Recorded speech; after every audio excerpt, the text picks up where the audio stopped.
10x your service design offering with Smapply.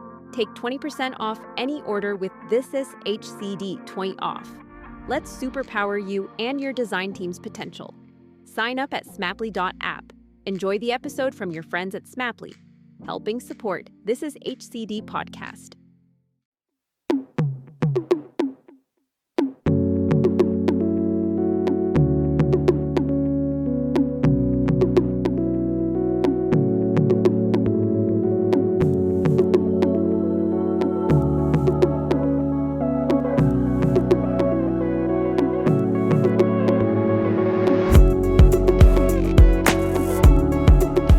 Hello, Fáilte, and good day. My name is Gerry Scullion, and I'm delighted to welcome you to another episode of Bringing Design Closer.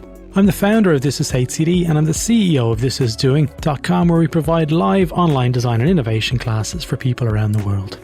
In this episode, I speak with Georgie Smallwood, CPO at Tier Mobility in Germany. They provide e-mobility solutions to cities across Europe and beyond, so you might recognise them in cities like Aachen or Berlin and Dusseldorf. There's loads of them in Germany and France and Finland, and soon to be hopefully in Ireland as well. We chat about the service model that sits behind the business at Tier and go deep into the details of battery disposable sustainability and energy usage and consumption by citizens. Also, towards the end of this episode, there's a big announcement, so please stick around. It's something that myself and Georgie are really excited to announce together, so stick around to the end of the episode. Anyway, let's jump straight in. Georgie, how are things? How are you? I'm good, Gerry. I'm really good. How are you going? I'm going all right. I'm trying to remember when we actually caught up last, because this is your second time on the podcast. It was in Stockholm, and it wasn't last year, so it was 2020. It must have been 2019. I think it was. I think I was only just started at N26, and we met randomly at a conference in Stockholm and shuffled off into the corner during a boring talk. I don't think it was random at all. I think you came looking for me because Adrian Tan had mentioned that I was sitting there, and you'll just, I think she said, you'll know Gerry when you see him. Just look for the glasses. That's exactly what happened, actually. But the only thing I remember besides our incredible podcast of that conference is you took a animation video of me dancing in the corridor. This is true. And really that cemented our friendship. Yeah, a link in the show notes, folks. Georgie at that conference was doing kung fu kicks to AI generated Star Wars figures that were at the conference, because by the end of the day it got a bit boring and we were jumping around kind of because I had non-alcoholic beer. So what do? Get your phone out, do gifts. Yeah, we were eating loads of sweets and stuff. Well, lollies to all the Australians out there. Georgie, you're now at Tier Mobility. What do they do? They are a transport company in the end. Most people would know us as a scooter company, but I actually never really thought about them that way. They're about really how people are going to move around cities in the future and making sure that that's for the good of the environment, but also for the good of the city and what the future of cities looks like. I still haven't been on one of the scooters. I still haven't been on an electric scooter. I look at it. Yeah, they are. I nearly bought one. And then my wife was like, you're going to look really stupid going around one of these. And then I had a few conversations with the local police force in Ireland, and because someone had told me that they were illegal at that stage. I still think they are, actually. And yeah, I think it's a new regulation coming up soon in Dublin. Yeah. And I said to the police officer, he was in a coffee shop, and I says, can I prick your ears for a few minutes? I want to ask you a question about e-scooters. And he threw his eyes up to heaven. He goes, yeah. And I said, I buy one of them and I'm on the road, will you pull me over if you saw me? And he's like, to be honest, I wouldn't, but some of the others might. And I was like, okay, that was enough to deter me at that point. And then the whole kind of grey area with insurance and stuff. But is there any sign of Tier being in Dublin or in Ireland? Is that something that you're working towards?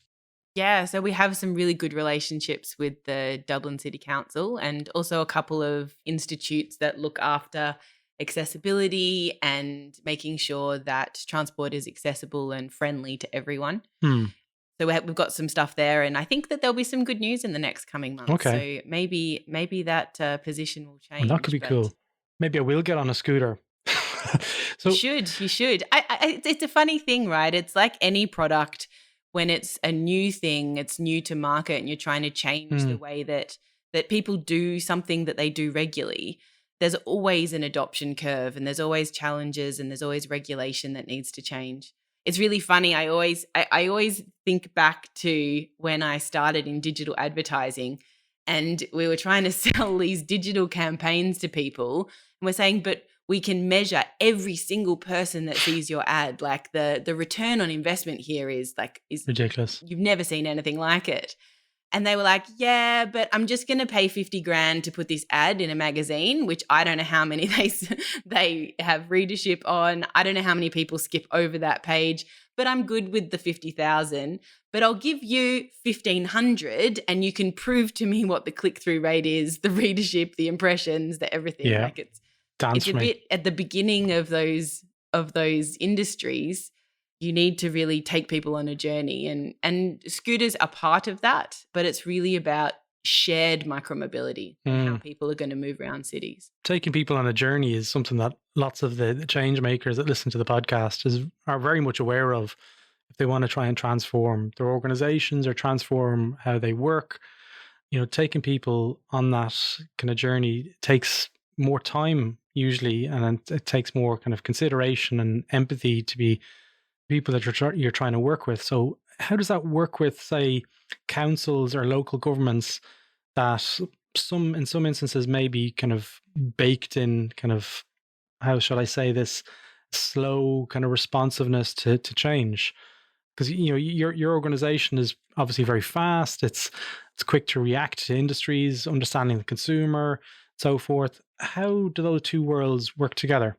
So this is a space that a lot of people listening to this podcast will be in, right? And tech companies operate at speed. That's what we do, right? We're about nimble, fail fast, be agile, move as quick as you can. But consumers don't necessarily move at that speed, and city infrastructure and regulation definitely doesn't move at that speed. Now, when you're thinking about consumers or you're thinking about working in a regulated environment, you need to take that into consideration and you need to do what we all do as product managers, which is understand the stakeholder or the consumer that you're working with. So if you're working with cities and councils, you need to really understand where they're coming from. So as a mobility company, we could go in and we could say, hey, you should have these regulations for scooters or for e-bikes or for mopeds. A council doesn't just think about micromobility on the street. They also think about getting traffic to the high street store. They think about peak hours and traffic jams, and they think about the elderly in the city and how they're going to respond. They have all of these other things that they're thinking about on a daily basis. So you can't just come in and say, hey, we've got this solution, which is this scooter and this e-bike, you should put them on your street, because they need to think about, okay, where are the bike lanes going to go? And how are the bike lanes going to connect from one part of the city to another? It's not just, cut off some of your street and we'll put shared micromobility in. So you really need to fully get into an understanding of where the city councils are, what their risk position is, because different cities have a different kind of appetite for change. If you look at Paris and their 2050 vision, this stuff is amazing, right? The 15-minute city, they are streaming ahead, right? A good chunk of Paris is now blocked off to cars. Yeah. No other city in the world is making these kind of advancements. And then you have other cities who are like, okay, but how can we control this change, right? Because we've got so many things that we need to do. And it's not a good or a bad thing. It's just you need to understand your customer and their appetite for adoption. Understanding your customer is interesting, because in this instance, your customer is the council or is the local government, but the person using the service is completely different. I guess where I'm going with this is, as an organization, you may, in some instances, understand the consumer better than the local councils or the governments. And so that might be a difficult conversation to have with those customers in terms of the councils, the governments. How is that received? And is that something that you have to be sensitive around saying, well, you actually might know the people that they're working for a little bit better than they do. Is that fair to say? In some cases, sure. And in that instance, we see ourselves as a partner to the city where we can provide insight that they potentially don't have the specialization to do. But to be considered that, you also need to build a partnership with the city. So actually, one of the things that I did when I joined TM Mobility was I started the structure in the product organization of being city and rider. So there are parts of the organization that focus on the customer, which I consider the city, because as cities become more progressive, we see tenders and contracts and things coming into place so that they can start to have more structured regulation around micromobility. But you also have markets like in Germany where you are free floating and there's no tender contract. So that's all about the rider and getting as much ridership as possible. Now, one of the challenges, as anyone who works in a double-sided marketplace knows, is that you need both customers and consumers to be happy with the situation for it to work. And often solutions are different and can be sometimes counterintuitive to each other. So from a city perspective or a customer perspective, you might want quite tightly controlled parking functionality, but a consumer just wants to leave the vehicle wherever they want. So how do you balance the consumer desire and the consumer adoption with the constraints of regulation? But that's a cool challenge to have. Yeah. And it's also one of the things that I had in finance as Yeah. well. So understanding the people that you're designing for is something that most tech companies realize is an important, factor to be considered. Understanding the problem, understanding how it's going to be adopted and the behaviors that you're trying to change.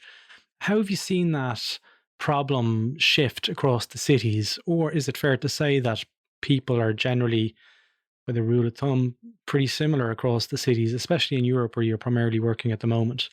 Yeah, I think that consumers are not too dissimilar, especially as if you're trying to grow at scale, we have a very specific target user in mind, right? And we have personas and understanding the depths of that target user. I truly believe that mass growth requires focus.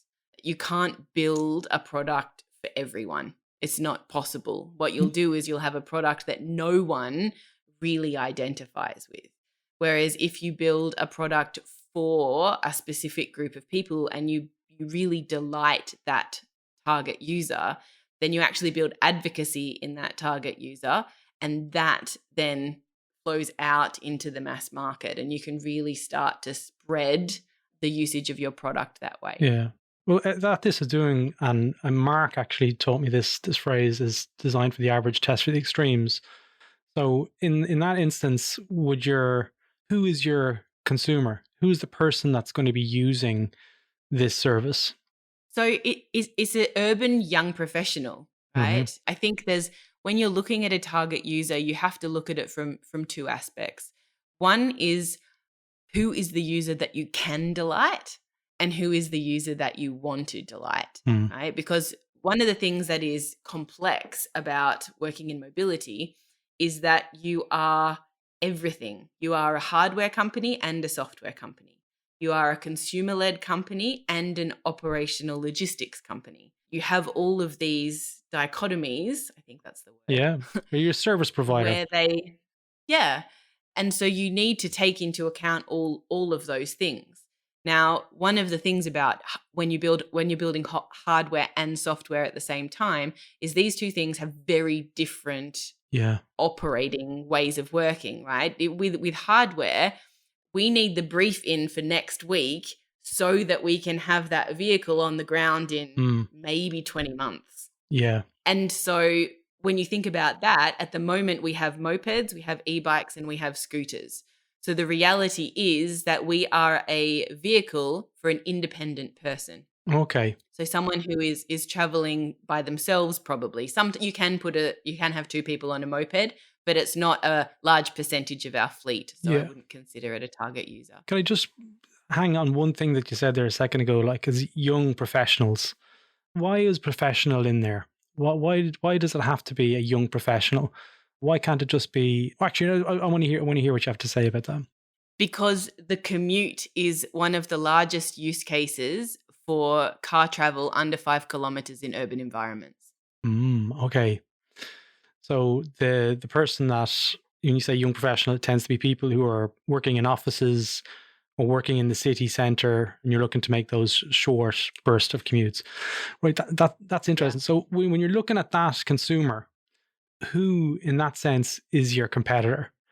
Is it local transport? Is it the buses and the trains? Or is it like an Uber?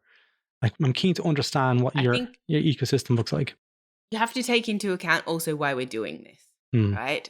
We are not here to just make millions and millions of dollars, although that would be fantastic. We really are here to eliminate cars from inner city environments. Right.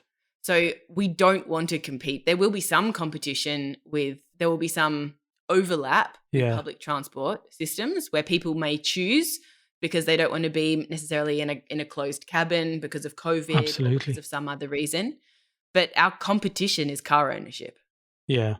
So in that instance, you're working alongside the likes of GoCar and, I can't remember the name of the Toyota one that they do. I mean, so shared mobility is a good thing, right? Yeah. So I just would prefer it to be shared electric mobility. Yeah. And so there's two aspects to this. There's one which is like we need to reduce the CO2 emissions that city transport is creating because it's unnecessary, right? There are elements of the world where CO2 emissions perhaps are more required for the way that we live our life, but we shouldn't be creating them in situations where we don't need to create them. So that's the first thing. We want to replace car trips. And the second thing is replace those owned car trips, so owning the car, having the need to own the car. But at the same time, yes, it would be great if there was no car ownership and there was shared car usage. But then wouldn't it be even better if those cars weren't on our streets? Like one of the things when you get into this space and you start, I walk my daughter to school every day, and sometimes we can't hold hands because the footpath is so narrow, and I look across and there's just constantly a car on either side of the street, which they never move. We live in inner city. Like, why are they there? And so really taking the city back to be more livable. Yeah. So that's the other part. And that's why micromobility is the space that we play in. Yeah. Shane Waring, who has been on the podcast, is from Dublin City Beta. And I've done some work with Shane over the last couple of years since returning to Ireland. He's all about his vision and his passion about doing Dublin City Beta and the future of Dublin is around making the city more friendly for children. And that's one of his passions to really kind of like invigorate the local council to align to those kind of objectives. It's brilliant to hear that those sentiments are being carried through in the mission for tier mobility. I was going to ask you something there a second around the no emissions thing. And when I had a conversation a number of years ago with John Thackeray, who's a phenomenal thinker and a great friend of the podcast, I said to him about e-cars, and he says, okay, well, you need to think about the entire system, where that energy comes from. So, how is the energy being produced? How is it being harvested? And I guess how far can you go with tier mobility as regards you can get the infrastructure set up at the local council level or the local government level. And they said, okay, now we've got e-scooters, but if everyone was to use an e-scooter and they might have been walking beforehand, suddenly we're now looking at producing more energy than we were using before. What are your thoughts on that? And is it something that Tier is aware of? And if so, are they working with the councils to try and, I guess, increase the adoption for more renewable energies? I don't know the answer on whether we're working with councils to increase renewable energies. Yeah. What I do know is that we don't want people to replace walking. So one of the reasons, we have a pricing strategy, which is that we believe in profitable organizations as well, right? So as a company, one of the reasons that SoftBank invested in the last round was because we have proven profitability as an organization, which was a massive reason why I joined, because in this market at the moment, like there is a lot of organizations which are purely venture backed, and they operate on venture money until they run out of venture money, and then they get more venture money. And I get my groceries delivered thanks to venture money, I'm sure. Yeah. But so that's the first thing. And with that, we have a very, very strong case around the lithium batteries and recycling those batteries. And we work with the lithium recycling company to make sure that a very, very large percentage, and I won't say the number, I'm pretty sure it's over 70%, but don't quote me on that. That's okay. Of that is recycled. Everyone's quoting you now. I know. Georgie Smallwood says 70%. Yeah. But it's a big thing for us, and we are accredited as being a carbon neutral organization because of the efforts that we take to do that. And what I said about pricing was also one of the reasons why we don't want to go to like a 1 cent per minute model is if you're going on a 2-minute scooter ride, you can walk. Yeah. And just because it's 2 cents, you jump on the scooter instead of walking. Well, like that's not what we're about. We're about sustainable urban travel. Yeah. So in that instance, you could probably penalize by the kind of financial structures to change the behaviors, to discourage that kind of behavior. Is that something that you are working towards to reduce that kind of behavior? People just jumping on a bike to go 30 seconds up the road? Absolutely. Is that how it works? I mean, we have a number of different ways that we encourage different types of travel, right? So we assume that if you went on something for under a minute, that wasn't a ride, right? And so we don't charge. Because that doesn't help us. The ride doesn't help us. Yeah, okay, maybe you get, the flag fee of €1 and then the 19 cents, which is the kind of the top fee that you would get charged for that ride, but it doesn't contribute to removing kilometers from car generated trips. Yeah. So how do you measure that? If you do, so there's a couple of different ways that you can look at that. So we do a lot of surveying because it's very, very difficult, especially with personal car usage, to see how much time people are spending in their car and if they would have. But we ask a lot of survey questions around, would you have taken a car for this trip, or how did you take this trip before? And we have a really good understanding about kind of percentage of trips that would have been taken by a car versus would be taken by walking or by another vehicle. So is that something you have to do at a local level? So if you're working, say, with Dublin or Paris, so you can show over time that behavior is changing and building the relationship? Because you mentioned partnership there. Partnership is a really strong word. It's a fantastic word, and I use it in my own business. But in terms of building that relationship and building the trust to show that what you're actually selling in is working, is that something that you have to do at a local level perpetually? Yes. It's the short answer. Yes. It's one of those things, like, having worked in global tech companies for a long time now, I don't know if I keep picking ones that have the same challenges, or we all have the same challenges, and local versus global is one of them, right? But you can't change city transport on a global level if you're not doing it locally first. Yeah. So can you tell me a little bit more around what the experience looks like for somebody who uses Tier Mobility? So, because you mentioned there, they've got scooters, they've got e-bikes, and they've got mopeds. So say somebody sees this in Paris or Germany and Berlin or wherever it is, and they see one of them zooming by. Walk me through what the experience looks like in terms of getting involved. So we are an app-based organization. It's pretty simple, actually. So you sign up like any onboarding flow and add a payment method to your wallet, and then you have it sounds old school, but a QR code, right? Yeah. So there's a QR code scan on the top of the scooter.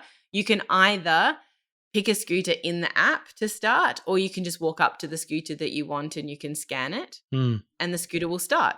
And then you put your phone in the phone carrier, which is also a phone charger, because can you imagine if you started a scooter and then your phone died? That would be fun. Yeah. So I think we're the only company that have a phone charger in the holster. Scooter, which actually I rode a scooter for a very short amount of time, 5 minutes the other day, because my phone was running low and I needed it to be charge. charged. So I was like, yeah, that sounds good. There you go. So you jump on, and then at the first instance, if you've never ridden a scooter before, you probably want to run through the onboarding screens so it can see you. It's a push start. So you need to really Push kind off. of manually scoot for a couple of steps. Yeah. And then there's an accelerator on the handle. Okay. We have speed limits. Most speed limits are around about 20 kilometers an hour. I think it's about the same in England as well. Yeah. And yeah, it's a really, once you get going, it's really a very, very simple process. On a lot of our scooters, we have a helmet box. And so there's a little helmet icon in the bottom left-hand corner of the screen, which you just click and then it will unlock the helmet box. Oh, so you give them a helmet?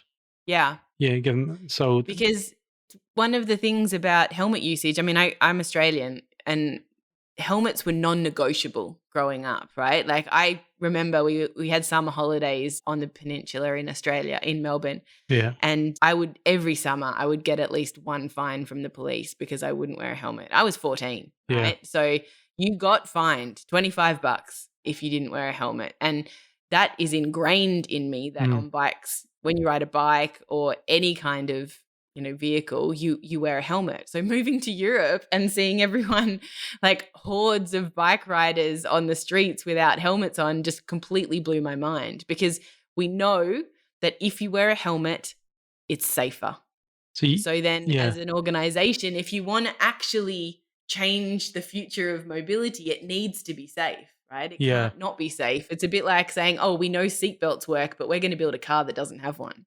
Yeah, no, absolutely. So I'm aware, and have been for a long time when I use the bike, just purely because of my hairstyle. If I fall off, my hairstyle gets ruined. For anyone listening, I'm completely bald.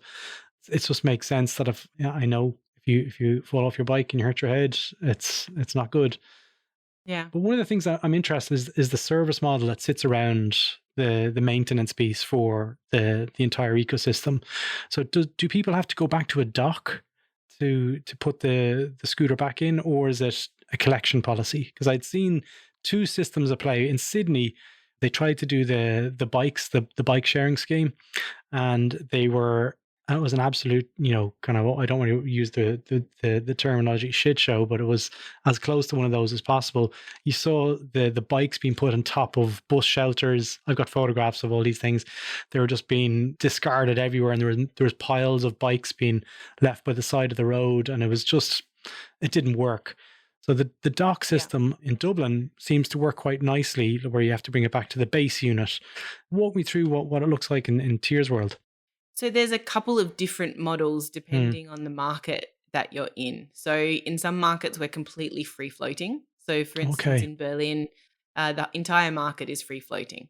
So you can leave it anywhere, right? Which obviously lays yourself open to the problem with consumers, not caring about where they leave vehicles. And so we have one of the differences about us as an organization is we are all our own operations. So we have rangers who are out on the street all the time. We have ticketing systems and SLAs around vehicles that we can tell if a vehicle has been tipped over. Okay. Right? So we use IoT technology and different other things to assess the state of a vehicle at any one point in time. And we have SLAs in place with rangers to get those vehicles standing upright and in the right place again. We also have the ability to report, even if you're not riding, you can use the app to report a vehicle if it's either been vandalized or it needs to be picked up or something like that. So that's a huge operation. Absolutely. That's why I said earlier, we have the complexity of being a at scale global software organization. We're also a hardware company which has these long form, more waterfall type processes. Yeah. At the same time, we're a logistics company who we also build all the internal tools for our rangers and our operations in every market in the world as well. So it's important that all of those pieces play together, because if you think about it all, right, and if you think about it we can talk about being a great operationally excellent company. We can talk about building the best hardware in the world.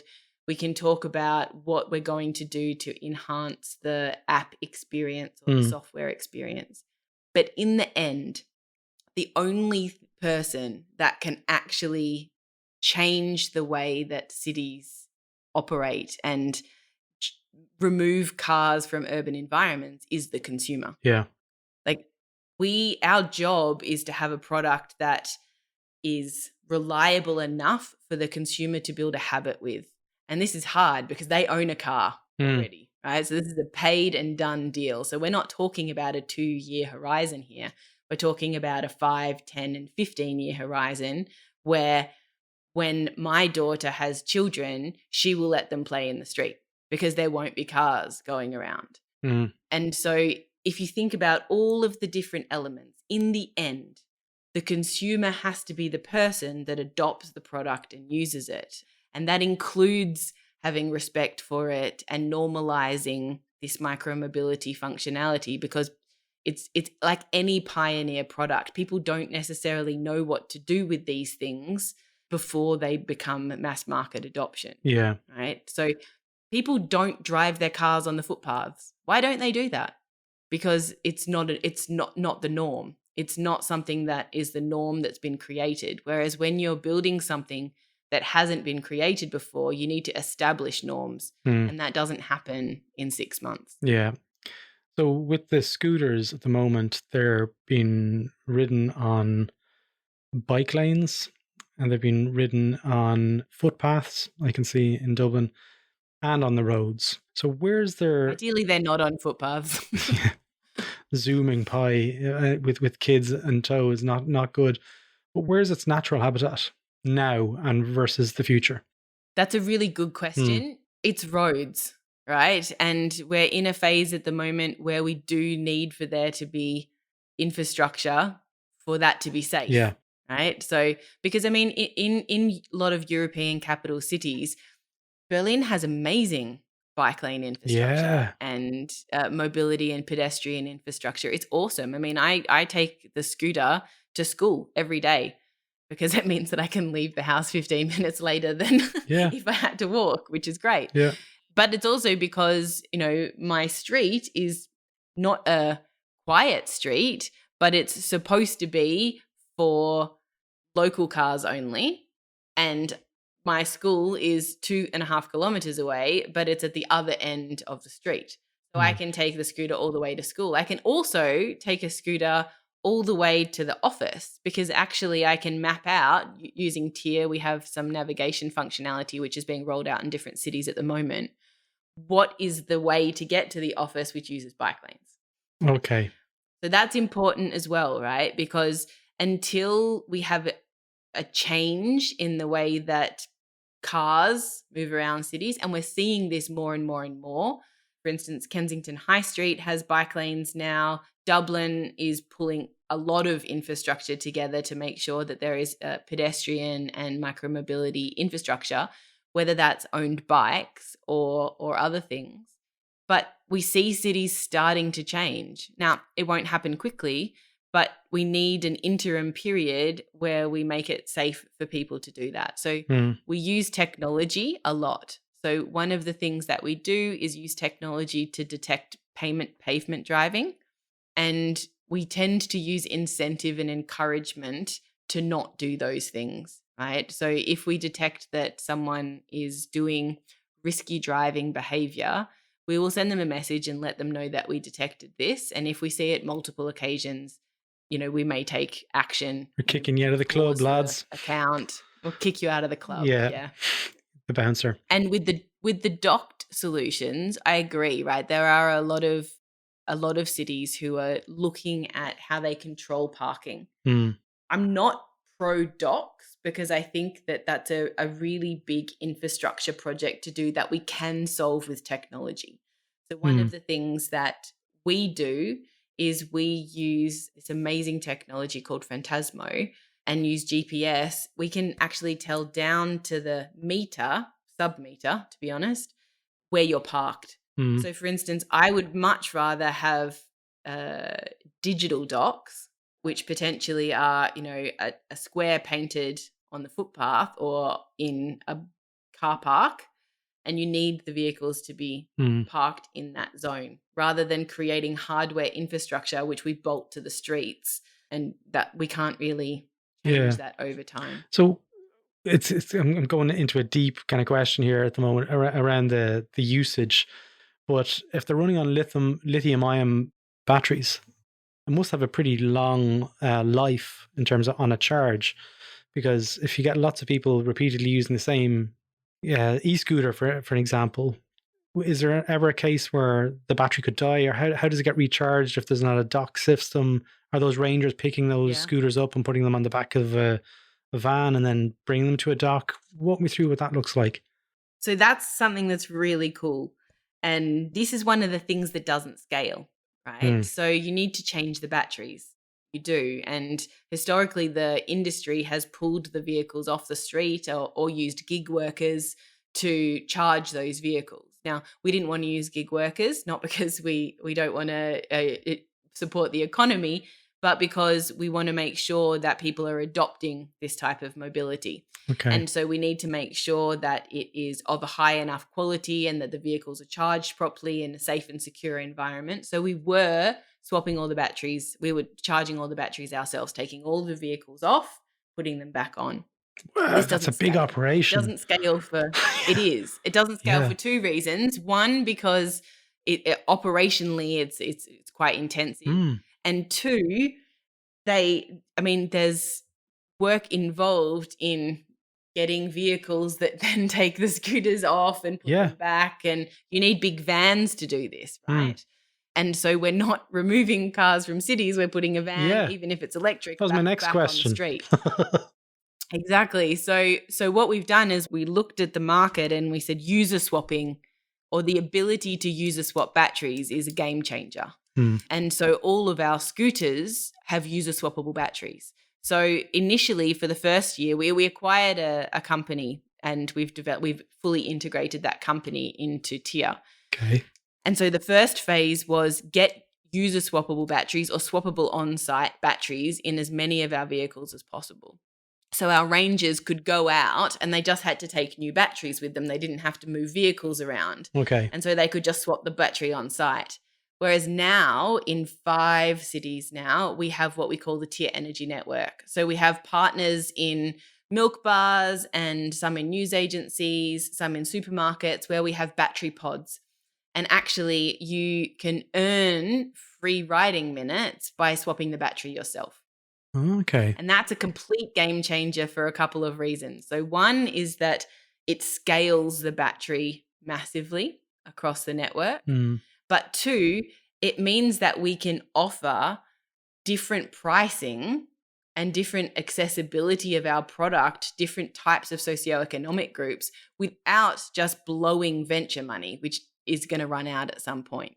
So we're very conscious of our contribution margins and making sure that if a user swaps that battery, then we don't have to pay for someone to go out and swap that battery. So we should give that back to the user, because we're all about adoption. Right? Yeah. So in the end, the more people that are riding shared micromobility, the better. I like that. And I like that a lot for the reason that I was going to ask is, like, you know, with the van being driving around and their job is just kind of charging batteries and so forth. So I think that's really clever, and it's something that I'm excited about. But I'll be honest with you, Georgie, there's something I'm even more excited about, and it's something that we've been speaking about for a number of months, probably maybe even nearly, I don't know if it's a year, but it feels like a long time anyway. Georgie is going to become a host on This Is HCD, folks, and Georgie's taken over from Adrian Tan, still a big friend of the podcast. Adrian's Prod Pod has been moved to Georgie Smallwood, and Georgie, I guess it's an opportunity for me to welcome you on board formally, and excited to see where you take product management in terms of the conversations you have in Prod Pod.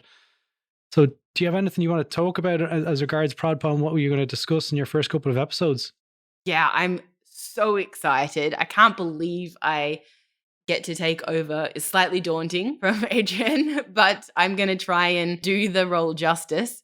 I'm very excited to be working with the team at This Is HCD, because the team is amazing, and some of the people that are there, I probably just want to interview them. But one of the things that Well, I'll interview you next, Gerry. Yeah. That'll be funny. Well, let's talk about tier mobility. Same podcast. One of the big things that I'm excited about and I'm very passionate about, and my other job, or my evening job, as I like to call it, is promoting future and current female founders. Yeah. And this has a lot to do with product management because, founders start with an idea and they develop that idea, and there's discovery and there's iteration and there's creation. And we're not, as a society, getting enough diversity in that idea creation for a number of different reasons. Yeah. Right? And for the first time ever, I feel that we can create a network of women who can support other women.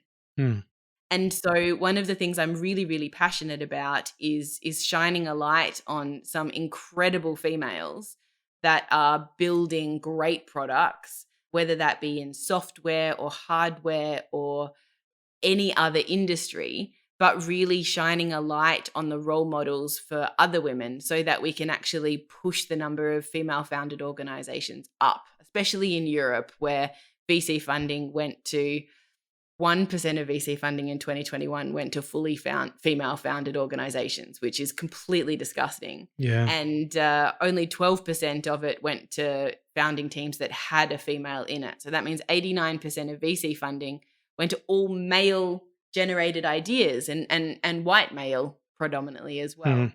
And so if we can shine a light through this podcast on the different people that are developing great products, I think we will inspire a whole new generation of people to really start something and have a go. Absolutely. So women in general, I think as founders, it's something that when you mentioned it to me, I was like, absolutely brilliant. If there's anything that This Is HCD can do to elevate and support, it's going to happen. So Georgie, we're looking forward to the first couple of episodes, and also I'll throw a link to Auxilium in the show notes for this episode. Georgie, if anyone wants to reach out to you and ask about more questions on how they can actually maybe even do more around mobility in their cities, I guess ultimately see what it might look like and bring a tier to their cities as well, how might they reach out to you? How might they contact you? Give us a shout out, and what's the best way to do those things? So you can catch me on LinkedIn under Georgie Smallwood, but you can also grab me on Twitter, which is Georgie_Smalls. Smallwood was gone. I'd love to hear from you. Georgie. Yeah, Smallwood was gone. There's too many Smallwoods. I'm just a Smalls. I know, just Smalls. I'll throw a link to that one in the show notes as well. Georgie, as always, I love speaking with you, and I'm excited to have you on This Is HCD moving forward. So thank you so much for giving me your time today. You're welcome. It's always a pleasure, Gerry, and I can't wait to work with you. So there you have it. That's all for this episode of Bringing Design Closer. If you like this episode, feel free to visit thisishcd.com, where you can access our back catalogue of over 100 episodes, with episodes related to service design, product management, design research, and much, much more. Now, if you're interested in design and innovation training, feel free to check out our business, thisisdoing.com, where you can join online classrooms and learn from the world's best design and innovation leaders. Join the This Is HCD newsletter, where you'll receive updates from the network, and also, if you're interested, apply to join the Slack community on thisishcd.com. Stay safe, and until next time, take care.